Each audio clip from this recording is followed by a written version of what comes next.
I stumbled upon the old house while driving through the countryside in state of Georgia. It was hidden behind an overgrown hedge, its windows boarded up and the paint on the door peeling away. I couldn't resist the temptation to explore it, so I parked my car and made my way inside. The interior was darker than I anticipated, the only light coming from a small slit in the boarded-up window. As I walked through the rooms, I noticed that the house was abandoned for years, covered in cobwebs and dust. The air was thick with the musty smell of neglect. I made my way to the back of the house, where I found a staircase leading to the second floor. The steps were old and creaky, and I was hesitant to venture up, but my curiosity got the best of me. So I climbed the stairs, one by one, until I reached the top. The hallway was lined with doors, and I felt a chill run down my spine as I approached the first one. I opened it, and the room was empty, save for a single piece of furniture, a rocking chair that was eerily moving on its own. I tried to steady my breathing as I moved to the next door. I saw a room that was frozen in time. There were toys scattered on the floor, and a small bed with a teddy bear lying on it. It was as if the child who lived here simply vanished into thin air. I moved on to the next room, and it was then that I heard the first strange noise. It sounded like footsteps, but there was no one else in the house. My heart was pounding as I quickly moved to the next door, hoping to find a way out. But as I opened the door, I was met with a sight that made my blood run cold. The room was filled with dolls, all staring at me with black, lifeless eyes. They seemed to be alive, moving their heads and arms as if they were beckoning me closer. I tried to run back down the stairs, but the door slammed shut behind me, trapping me in the haunted house. And that's when I felt a cold hand on my shoulder and a voice whispering in my ear, "You're never leaving."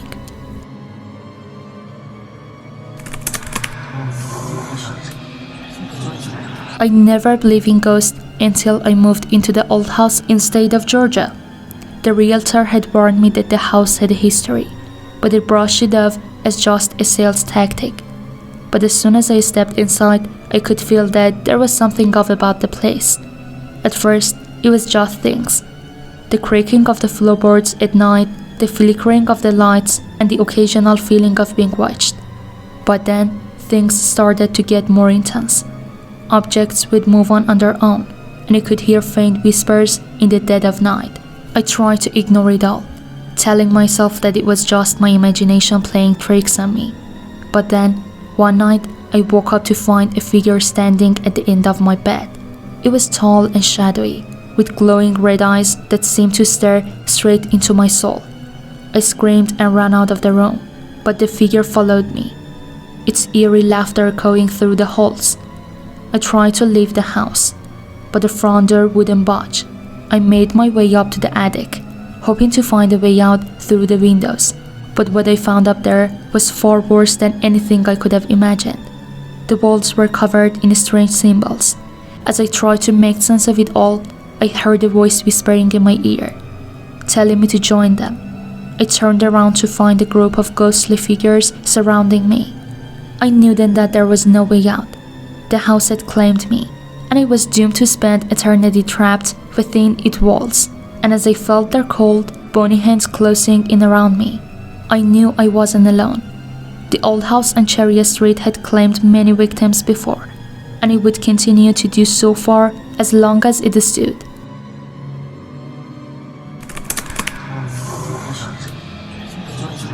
As a real estate agent, I was always on the lookout for the perfect home for my clients in state of Georgia, but there was one particular house that always caught my attention. An old abandoned mansion on the outskirts of town. It had been on the market for years, but no one ever seemed interested in. One day, I decided to take a closer look. As I approached the front door, I couldn't help and feel a sense of unease. The paint was peeling, and the windows were boarded up, and the lawn was overgrown with weeds, but something about the house drew me in. As I walked through the foyer, I felt a chill run down my spine.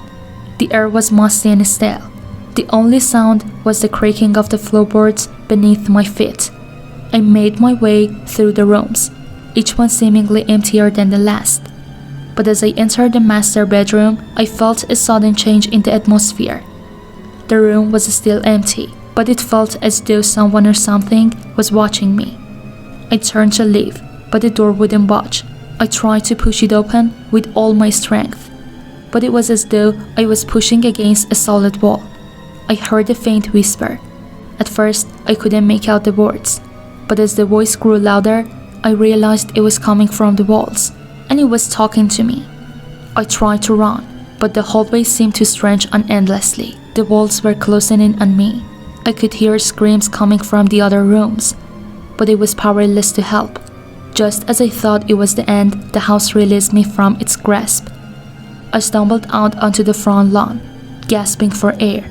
As I looked back at the mansion, it seemed to shrink and wither away before my eyes. I never went back to that house again.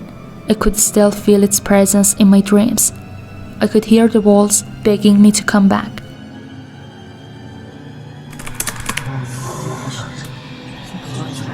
I would ride my bike around my neighborhood, admiring the different colors and styles of the houses. But there was one house that always stood out to me, the old mansion at the end of the block. It was a beautiful structure, but something about it gave me chills every time I passed by. One summer day, I was walking home when I noticed something strange about the mansion. The windows were all boarded up, and the once green lawn was now an overgrown mess. I couldn't help but feel a creepy vibe coming from the house. As the days passed, I couldn't shake the feeling that something was off about the mansion. I talked to some of my neighbors, but no one seemed to know why the house had been abandoned. I was sitting in my room reading when I heard a strange noise outside. I peeked out my window and saw a shadowy figure moving around in the yard of the mansion. I couldn't make out any details, but I knew it wasn't a person or an animal. My curiosity got the best of me, and I decided to investigate. I snuck out of my house and made my way to the mansion. As I got closer, I saw the front door was slightly ajar. I hesitated for a moment, but then pushed the door open and stepped inside. The first thing I noticed was the musty smell, and cobwebs covered every surface. I cautiously made my way through the rooms, feeling like I was in a haunted house. As I entered one of the bedrooms, I saw a figure sitting on the edge of the bed, but her face was hidden in the shadows. I turned to leave, but something grabbed me from behind. I spun around, but there was no one there, and I heard a faint whispering coming from all around me. I ran from the mansion as fast as I could, but I knew I wasn't alone. The feeling of being watched stayed with me for weeks, and I couldn't shake it, no matter how hard I tried. One day, I saw a news article about the mansion. It turns out a woman had been murdered there years ago, and her killer had never been caught. The mansion had been abandoned ever since. The mystery of the mansion was finally solved, but the memory of that night stayed with me forever. Last night, as I was sitting in my living room and watching a TV before bed, I heard a strange noise. Confused, I searched for the source of the sound, and I found it immediately. Someone had a small folded note under the door. What the? More curious than anything, I approached the note. I knelt down cautiously and picked up the strange paper. On it were only 5 words, scrawled on in a crude, messy fashion. Get out. He's coming. I didn't pause to consider the meaning of that. However, as I immediately realized that there was something very, very wrong in this situation. The note had come from under the closet door.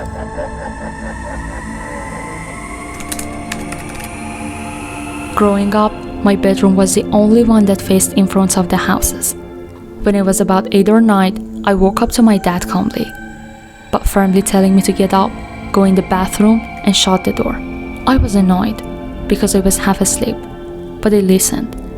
Apparently, I was more tired than I realized because I fell asleep on the bathroom floor. The next morning, I asked my mom what happened. I looked at my dad like he was crazy, and I asked him why he had woken me up. He denied doing it. I was becoming frustrated to the point of tears, but I ultimately let it go. I was home one break. I had thought of the night of and of 4 years, and it still bothered me. This time my dad goes. Turns out that a lot of houses on our block were being vandalized and robbed all those years ago. Someone had broken into the garage and was inside the house. My room was partially over the garage. My dad heard it happen and quietly got me to safety. So for years, they pretended like nothing had ever happened. There is a babysitter in a huge house. It was her first evening on the job, and after she put the children to bed upstairs, she sat down in front of the TV. But no sooner had she settled there than the phone rang. The caller was a man, gasping and laughing menacingly. He asked, "Have you been up to check the children?" The babysitter hung up, convinced that her friends were playing a joke on her, but the man called again. He said, "Have you been up to check the children?" She hung up, now frightened, but the man called a third time. This time he said, "I've taken care of the kids. Now I'm coming for you." By now, the babysitter was terrified. She called the police and reported the calls. She had to distract the man the next time he phoned to give them time to trace the call. As expected, the man called back. The babysitter begged him to leave her alone, thus keeping him on the line for longer. Immediately the phone rang again. "Leave the house fast. The calls are coming from upstairs."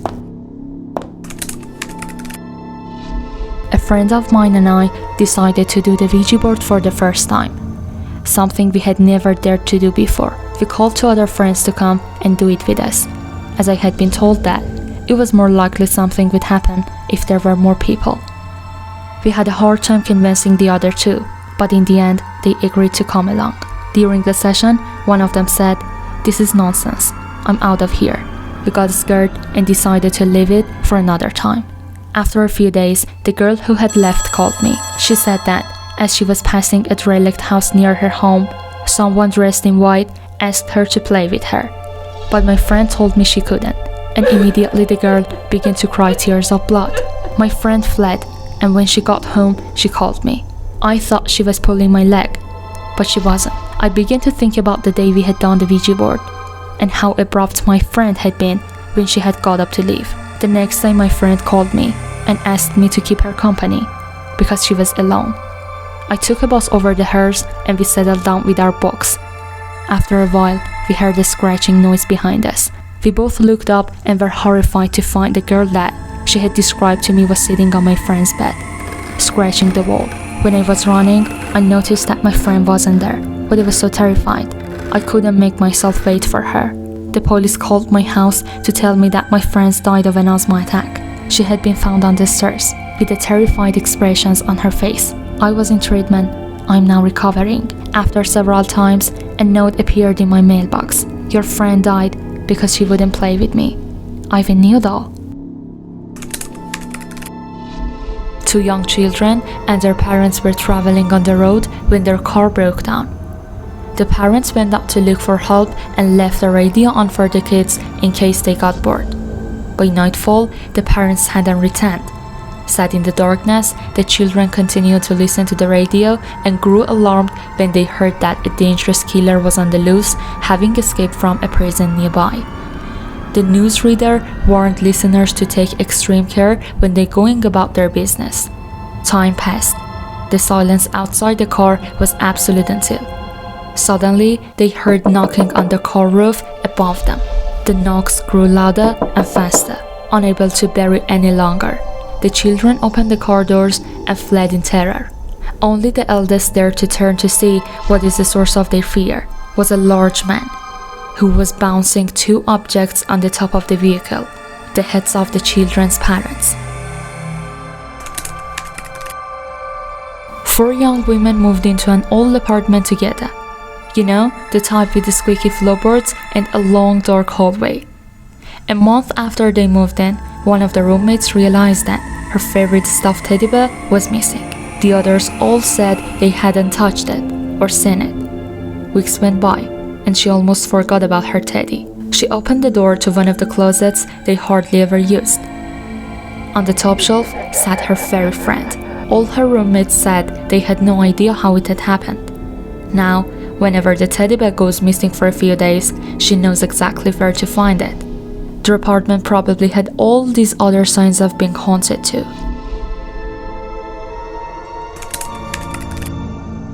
Some people actively go out looking for ghost encounters, and every once in a while they find one. When Jack was a teenager, he and his friends had heard about a dangerous turn on the nearby highway that caused many accidents over the years. It was now haunted. The most well-known story was of a mother who took her own life after her son had crashed his car and died there. It was said around the town that her ghost remained at the deadly turn to protect people from ending up like her deceased child. Jack and his friends decided to put that theory to the test. At night, Jack drove his friends out to the highway. When the group of boys arrived at the turn, they pulled over. They'd brought a bag of flour with them and proceeded to sprinkle the white powder on the road, the grass, and the car. The idea was to get footprints to prove that the ghost was indeed real. The boys hopped back in and began to take the car around the turn. Jack accelerated faster and faster. The car came to an abrupt halt, as if someone had slammed down on it with their own two hands. They immediately got out of the car and saw two woman-sized handprints in the white flour on the hood.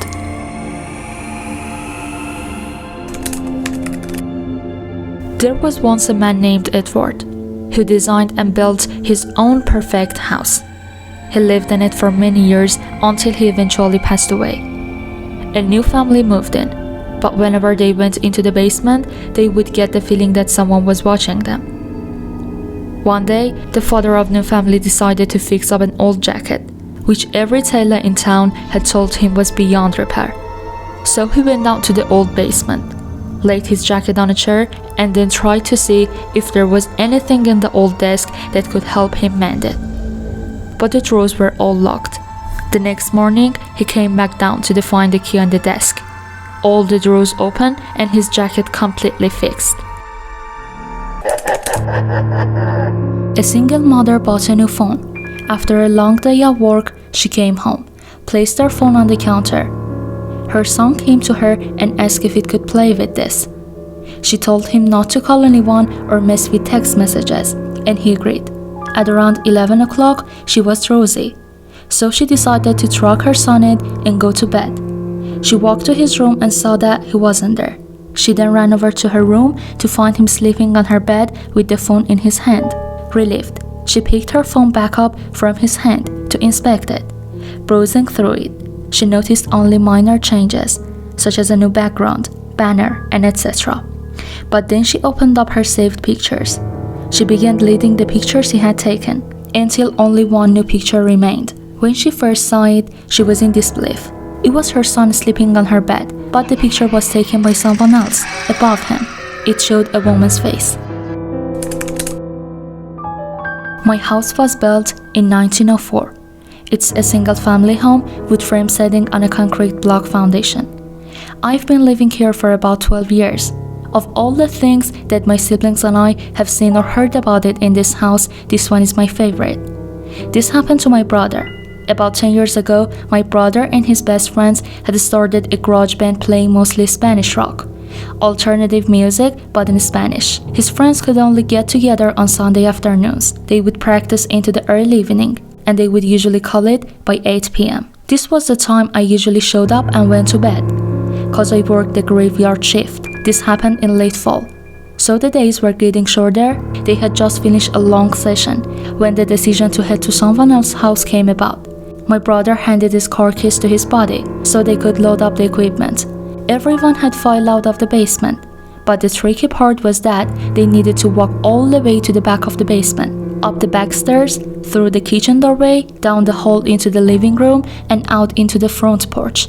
Everyone was outside sitting in my brother's truck waiting for him. My brother was walking up the back stairs when he remembered that he had left his pancakes in to-go container sitting on a speaker in the basement. He made the decision to go back. Now the basement is not clean, with full sidelines. There had been partitions made, and the boiler and main heating unit are right smack in the middle. So after my brother walks back, he's about to retrieve his food container, when out of the corner of his eye, he sees it.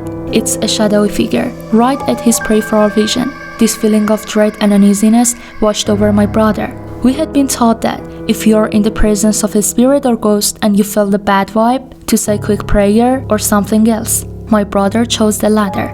He basically just told it, "Hey, I don't have time for this shit." My brother started to walk to the back of the basement, closing doors and turning off lights. The last light switch is on the opposite side of the front door. My brother said he felt something in his back, but at no point did he turn around. As he flicked the last switch, the living room went dark. As he stepped out, he pulled on the door, closing it behind him, still holding his sweet container in one hand. As he closed the gap between himself and his friend's laden truck, he kinda smiled and thought things over in his head, mad at himself for speaking out when there was no reason. He climbed into the driver's side of the truck, putting on his seatbelt and getting ready to pull out of the parking spot directly in front of the house. When his friends asked, "Hey, wait, what about your brother? Isn't he coming?" My brother answered, "He went to work early tonight. He's gone." The next question was, "So who was walking behind you when you were leaving the house?" I had trouble falling asleep. My bedroom was the entire top floor of the house, with my bed and such being on the left side and storage closets and a play area being on the right. I was lying in my bed when I heard a noise from the other side of my room and see a rocking horse begin to rock. It was sitting just outside one of the storage closet doors. It proceeded to rock its way hallway across the room and stopped dead under the ceiling right. At this point, I was freaking out and just buried my head under the blankets and never picked out until morning. It was all confirmed to not to be a dream, as the rocking horse was still in the middle of my room. Furthermore, my parents told me why you were playing with your toys all the night. Their bedroom was below the storage closet and had heard the creaking of the rocking horse shuffling across the room.